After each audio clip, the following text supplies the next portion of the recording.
एक बार की बात है, गौतम बुद्ध अपने शिष्यों के साथ बैठकर उन्हें कुछ समझा रहे थे और बुद्ध के सभी शिष्य बुद्ध को बड़े ही ध्यान से सुन रहे थे।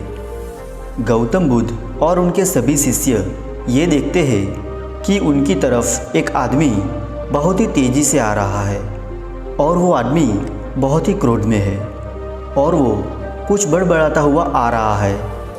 और उस व्यक्ति को देखकर गौतम बुद्ध के कुछ शिष्य समझ जाते हैं कि वो व्यक्ति कुछ गलत करने के उद्देश्य से गौतम बुद्ध के पास आ रहा है। इसीलिए गौतम बुद्ध के दो शिष्य दौड़कर उस व्यक्ति के पास चले जाते हैं और उसे रोक लेते हैं। फिर वो शिष्य उस व्यक्ति से पूछते हैं कि तुम कौन हो और तुम्हें किससे मिलना है। फिर वो व्यक्ति गौतम बुद्ध के शिष्य से कहता है कि मेरे रास्ते से हट जाओ, आज मैं बुद्ध को सबक सिखाकर ही रहूँगा।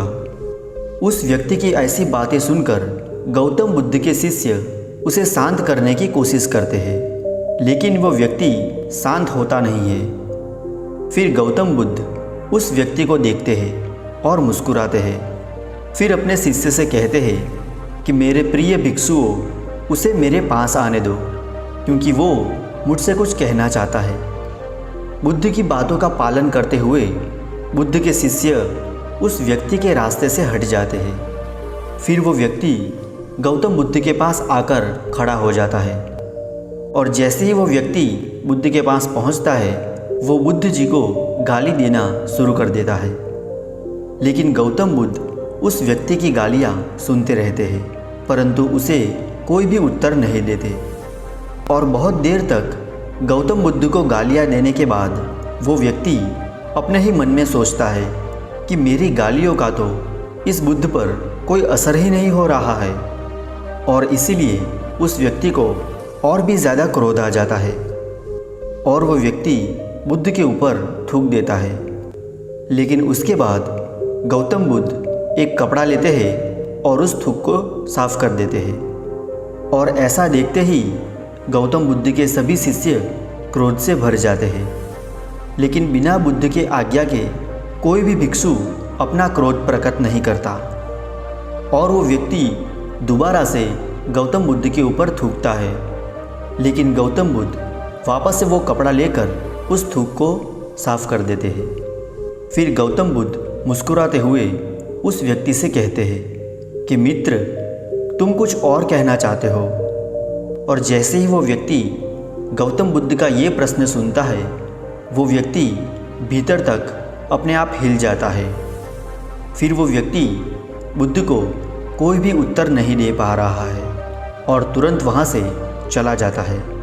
और बुद्ध के सभी भिक्षुओं के मन में ये प्रश्न उठता है कि उस व्यक्ति ने बुद्ध का इतना अपमान किया, लेकिन बुद्ध ने उस व्यक्ति को ये क्यों कहा कि क्या हुआ, तुम कुछ और कहना चाहते हो। फिर सभी भिक्षुओं में से एक भिक्षु गौतम बुद्ध से कहता है कि आपने उस व्यक्ति से ये क्यों कहा कि क्या हुआ, वो कुछ और कहना चाहता है, जबकि ये तो स्पष्ट था कि वो व्यक्ति यहाँ कुछ कहने नहीं आया था, बल्कि वो तो आपका अपमान करने आया था। वो व्यक्ति बुद्ध का अपमान करके घर तो चला जाता है, लेकिन वो पूरी रात सो नहीं पाता है और उसके मन में सिर्फ यही एक प्रश्न घूमता रहता है कि मैंने बुद्ध का अपमान किया, उन्हें गालियाँ भी दी, फिर भी उन्होंने मुझसे ये क्यों पूछा कि क्या मैं कुछ और कहना चाहता हूँ, बल्कि मैं कुछ वहाँ कहने नहीं, उनका अपमान करने ही गया था। फिर अगले दिन वो व्यक्ति सुबह सुबह जल्दी उठकर गौतम बुद्ध के पास चला आता है और उनके चरणों में लेट जाता है। और बुद्ध के सभी शिष्य ये देखकर आश्चर्यचकित हो जाते हैं कि जो व्यक्ति कल बुद्ध का इतना अपमान करके गया हुआ था, आज वो रो रहा है और बुद्ध के चरणों में पड़ा हुआ है। फिर गौतम बुद्ध उस व्यक्ति को उठाते हैं और फिर कहते हैं कि मित्र, क्या तुम और कुछ कहना चाहते हो।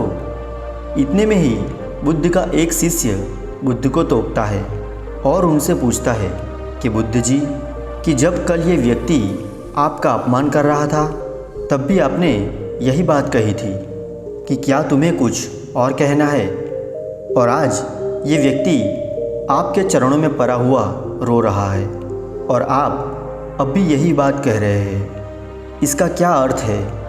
हे बुद्ध जी, कृपा करके ये बात समझाइए। फिर गौतम बुद्ध कहते हैं कि बात को समझने के लिए शब्द असमर्थ है, और कल भी ये व्यक्ति मुझसे कुछ कहना चाहता था पर शब्द असमर्थ थे। इसीलिए क्रोध में आकर कल इसने मुझ पर थूक कर बात कहने का प्रयास किया, और आज भी शब्द असमर्थ है और उसकी जगह उसके आंसू कह रहे हैं जो ये कहना चाहता है। और उसके बाद वो व्यक्ति बुद्ध से कहता है कि हे बुद्ध जी, मुझे क्षमा कीजिए, मैंने आपका अपमान किया। फिर बुद्ध कहते हैं कि तुम्हें क्षमा मांगने की कोई भी आवश्यकता नहीं है, क्योंकि क्रोध भी तुमने किया और उसकी पीड़ा भी तुमने ही पाई है, और उसमें तुमने दूसरे किसी को क्या नुकसान पहुंचाया है।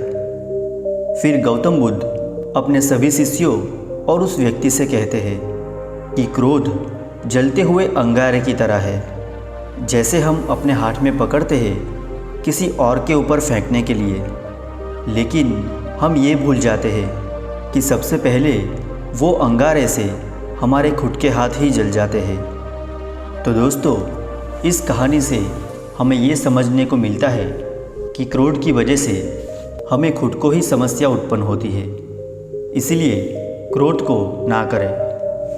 तो कैसी लगी कहानी गौतम बुद्ध की, कमेंट सेक्शन में ज़रूर बताइएगा, और अगर इस चैनल पे नए हो तो चैनल को सब्सक्राइब भी ज़रूर कर लीजिएगा। तो मिलते हैं ऐसी ही एक नई कहानी में, तब तक के लिए अपना ध्यान रखिए।